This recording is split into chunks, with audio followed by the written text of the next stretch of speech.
सम्राट अशोक के अंतिम काल और अंतिम संस्कार के बारे में ऐतिहासिक जानकारी सीमित है, लेकिन उपलब्ध स्रोतों के आधार पर निम्नलिखित विवरण दिया जा सकता है। 1. अंतिम काल और निधन स्थान। सम्राट अशोक ने अपने जीवन के अंतिम वर्ष पाटलिपुत्र यानी आधुनिक पटना में बिताए। उनका निधन 232 ईसा पूर्व में हुआ था। कुछ स्रोतों के अनुसार उन्होंने अपने अंतिम दिनों में राजकीय जीवन से विरक्त होकर धार्मिक जीवन व्यतीत किया और बौद्ध धर्म के प्रचार में समय बिताया। 2.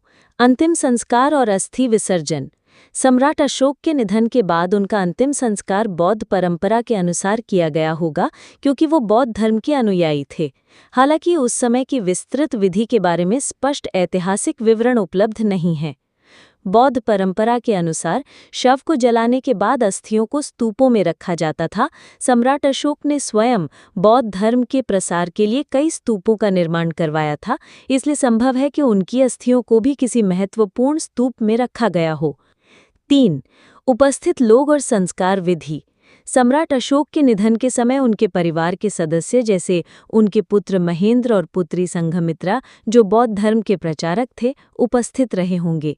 उनके अन्य पुत्रों जैसे कुणाल और तिवरा का भी उल्लेख मिलता है। बौद्ध विधि के अनुसार अंतिम संस्कार में भिक्षुओं द्वारा मंत्रोच्चार और ध्यान साधना की गई होगी। अशोक के समय में बौद्ध भिक्षु उपगुप्त का प्रभाव था, जिन्होंने उन्हें बौद्ध धर्म की दीक्षा दी थी, इसलिए संभव है कि उन्होंने ही अंतिम संस्कार की रीति संपन्न कराई हो। 4. स्तूप या स्मारक। सम्राट अशोक के निधन के बाद उनकी स्मृति में कई स्तूप बनाए गए होंगे, लेकिन ऐतिहासिक रूप से कोई विशिष्ट स्तूप जो सीधे उनके अवशेषों से जुड़ा हो का उल्लेख नहीं मिलता। हालांकि उनके द्वारा निर्मित कई स्तंभ और शिलालेख आज भी भारत और नेपाल में मौजूद हैं।